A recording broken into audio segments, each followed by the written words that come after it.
On va revenir sur la victoire de Chelsea avant-hier contre le FC Barcelone. Très clairement, je n'ai pas pu faire ce débrief parce que j'avais beaucoup de choses à faire, très compliqué, quelques problèmes personnels.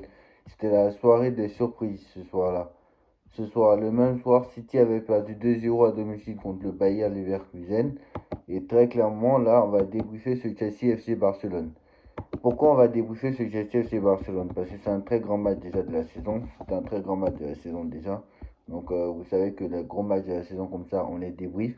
Mais c'est surtout pour ceux qui les haters. Pour les haters, parce que vous savez très bien que niveau réseaux sociaux, niveau réseaux sociaux, on se prend des vannes.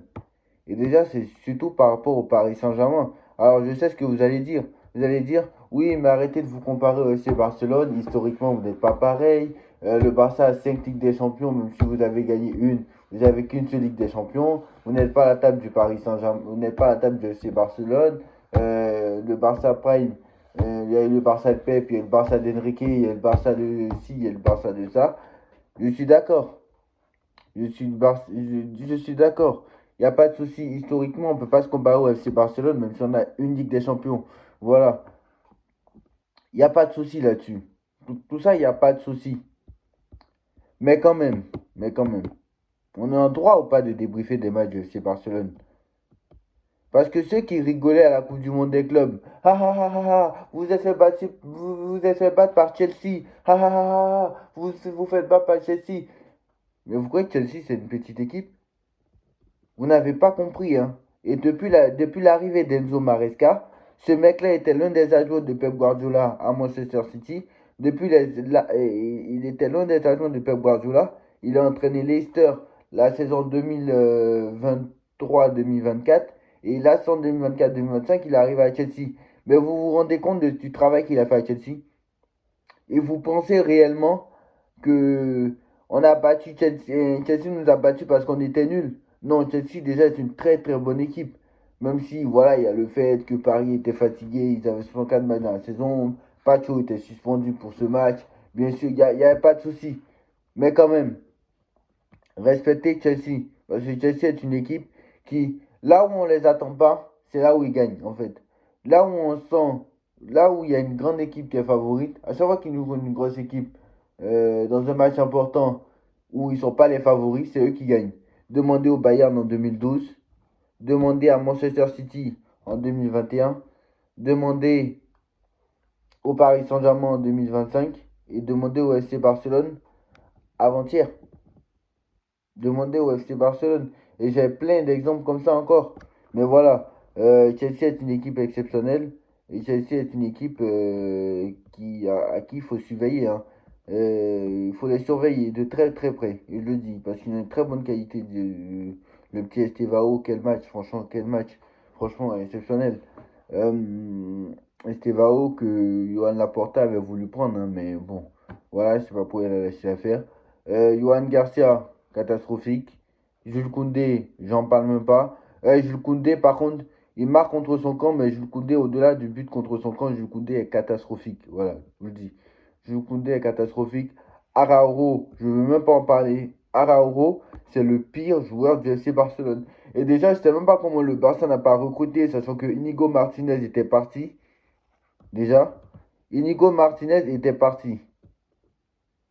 Fallait recruter. Ou soit tu mets un jeune du centre de formation. Je suis désolé, vous dites que vous êtes le meilleur centre, vous avez le meilleur centre de formation au monde. Vous dites que vous avez le meilleur centre de formation au monde, n'est-ce pas? Parce que vous avez formé des grands joueurs, comme Xavi, comme Iniesta, comme des Xavi, comme il y a beaucoup de grands joueurs qui viennent de la Masia, comme des Xavi, comme des Messi, comme des Yamal, j'en passe des Gavi, etc. Et Pedri ne vient pas de la matière, hein, je viens de vous dire, hein, Pedri ne vient pas de la matière.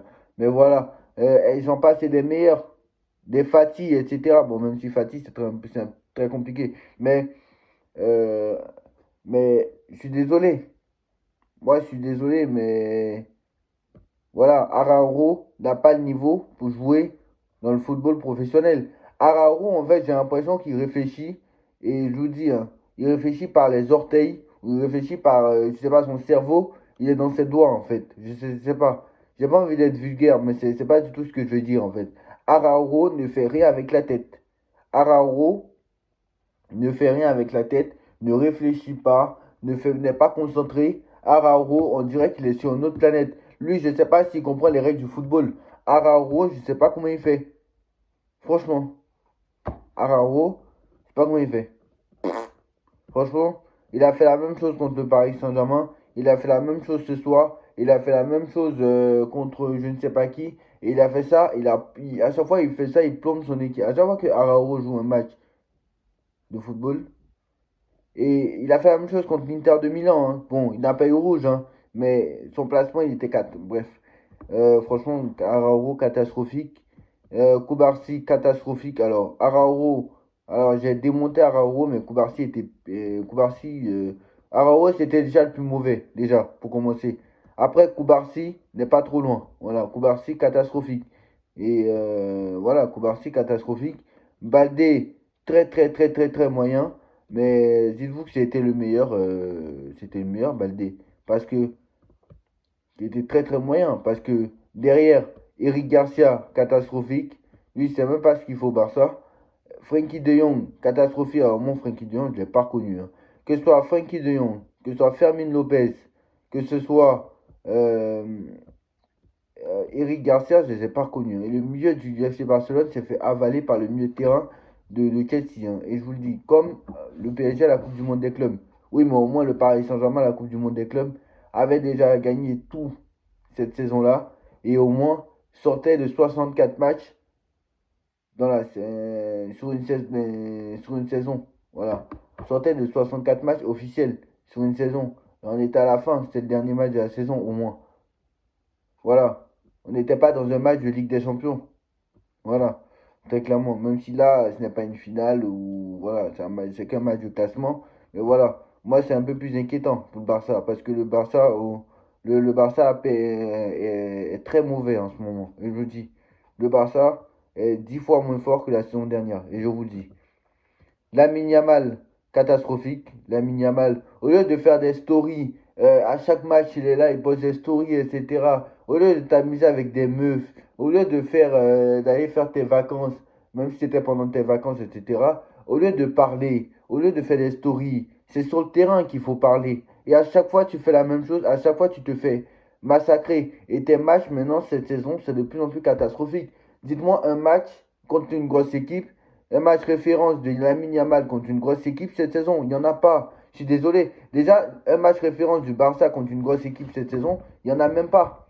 Il n'y en a même pas. Et je suis désolé. Le Barça contre les gros cette année, c'est catastrophique. Et je le dis, quand il faut dire les termes, c'est catastrophique. L'année dernière contre les gros, le Real, c'était catastrophique. Et là, cette année, c'est l'inverse. Voilà, je suis désolé. Bon, même si, voilà, on verra ce que le Real fera contre les autres. Parce que le Real a quand même perdu contre Liverpool qui est actuellement sur je ne sais pas combien de défaites d'affilée, qui a encore perdu là contre le PSG Eindhoven et pas qu'un peu. Donc voilà. Euh, voilà. Ferran Torres, catastrophique. Alors Ferran, l'occasion déjà qu'il nous rate en première mi-temps, c'est n'importe quoi. C'est-à-dire que il nous met son but là à la 5e minute, ça peut peut-être changer le match, hein. Et je vous le dis, ça peut peut-être changer le match.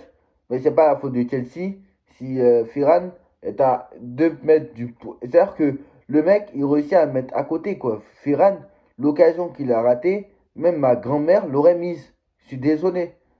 Même ma grand-mère l'aurait mise. Franchement. Et Lewandowski, catastrophe. Je sais pas pourquoi Lewandowski était titulaire dans ce genre de match, mais même moi, un autre joueur. Je ne sais pas, moi, même moi. Je sais pas.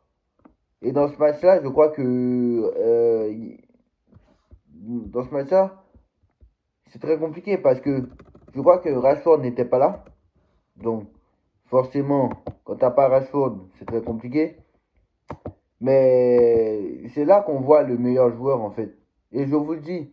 Et depuis des années, et puis, moi, depuis des semaines, j'ai compris, hein. Depuis des semaines, j'ai compris. Le Barça, sans Rafinha, c'est l'Espagnol Barcelone. Je suis désolé. J'ai pas peur de le dire. Et je le dis. Et je le dis même. Voilà, je le dis. Parce que Rafinha avait commencé sur le banc. Voilà, il est rentré après. Mais je suis désolé, mais Voilà, Rashford n'était même pas titulaire. Rashford était sur le banc, Rafinha était sur le banc. Donc voilà, mais moi je suis désolé, mais c'est pas possible. Voilà. Lewandowski, comment tu peux mettre Lewandowski sur le terrain? Mais même moi un autre joueur. Désolé. Ah, d'accord, je crois que Rashford était blessé ces temps-ci, donc il revenait de blessure. C'est pour ça que Rashford était sur le banc. Et Rafinha, bien sûr, il revient de blessure. Donc c'est pour ça qu'il est sur le banc. Mais cette équipe, sans Rafinha, et sans Rafinha surtout, bah le Barça n'est pas. Vous voyez pourquoi le Barça n'est pas exceptionnel, voilà. Et vous voyez pourquoi surtout je suis énervé. Je suis énervé de la deuxième place au Ballon d'Or de Yamal, mais c'est pour ça en fait. C'est que le mec, je ne sais pas ce qu'il a fait d'exceptionnel cette saison, à part faire 3 à 4 dribbles contre les joueurs, et puis de temps en temps on fait des étincelles, etc. C'est tout en fait. De temps en temps il est capable de faire des étincelles, mais quand tu le bloques, voilà, Marc Cucurella l'a muselé. Voilà. Il y a Nuno Mendes qui l'a muselé avec le Portugal et avec le Paris Saint-Germain. Il y a eu Marc Cucurella. Il y a eu Fran, le latéral gauche du Real, là, Carreras. Voilà. Ils sont pleins comme ça à avoir muselé Yamal. Et moi, je suis désolé. Yamal n'est pas si exceptionnel que ça. Quand tu le... En fait, il a un grand talent. Il a un gros potentiel. Mais le mec, il commence à prendre la grosse tête. Et à chaque match, il met oui, etc. On vous attend, etc. On vous attend Chelsea, je vais faire une masterclass, etc. C'est pas comme ça qu'il faut parler. Les matchs, c'est pas sur des stories Instagram. Ce n'est pas en sortant en boîte le soir. Ce n'est pas en faisant tout en faisant ça, en fait. C'est sur le terrain qu'il faut parler. Yamal, c'est sur le terrain qu'il faut parler. Et t'es encore petit, t'as encore beaucoup de choses à apprendre. Et je suis désolé. Et t'as encore beaucoup de choses à apprendre. Voilà, je suis désolé. Et la gifle de Chelsea avant-hier, tellement ça m'a fait plaisir, carrément, ça m'a fait plaisir, hein. Et ça m'a fait plaisir de voir Chelsea se fait laminer le Barça, très clairement.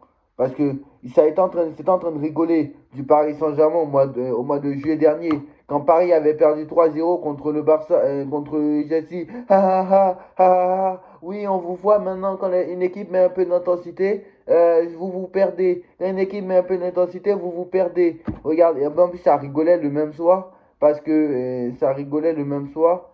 que Arsenal avait battu le Bayern. Ha ha ha ha ha ha. Voilà. Mais sauf que vous qui rigolez, les haters du supporter du FC Barcelone qui rigoliez, etc. et tout, du Paris Saint-Germain, qui avait perdu contre ce Chelsea-là.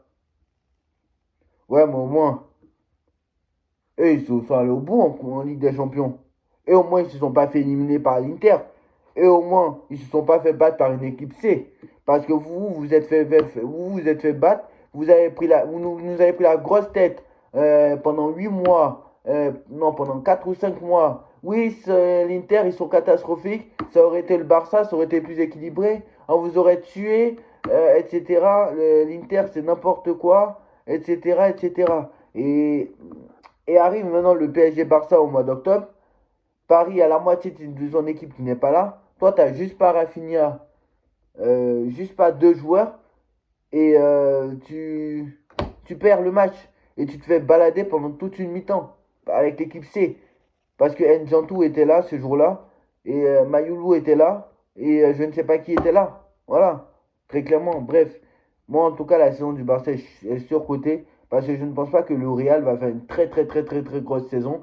Et vu comment le Barça est parti là, parce qu'ils ont perdu contre le Real, quelle grosse équipe a gagné le Barça cette saison? Dites-moi. Ils ont déjà perdu contre le Real. Leur tirage est très clément. Parce qu'à part Chelsea et Newcastle, ils n'ont aucune grosse équipe, eux. Bon, ils ont battu Newcastle, certes. Mais Newcastle, même si c'est une bonne équipe en Angleterre, ça reste du même style que les Bayer Leverkusen. Ça reste du même style que les Tottenham, etc. Donc ce n'est pas une grande Europe. Voilà, ce n'est pas non plus une grande Europe. C'est leur deuxième, je crois que c'est leur troisième participation ou quatrième participation. Ils ont participé à la Ligue des Champions il y a 2 ans. Voilà, je me rappelle. Et ils ont participé à la Ligue des Champions avant ça, 20 ans avant. Donc très clairement, le Newcastle n'est pas une équipe du top 6 européen. Quelles équipes du top 6 européen que vous avez battues depuis que Flick est arrivé.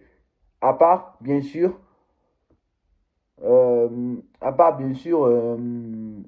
Bayern de Munich, quand ils les ont battus 4-1, c'est tout.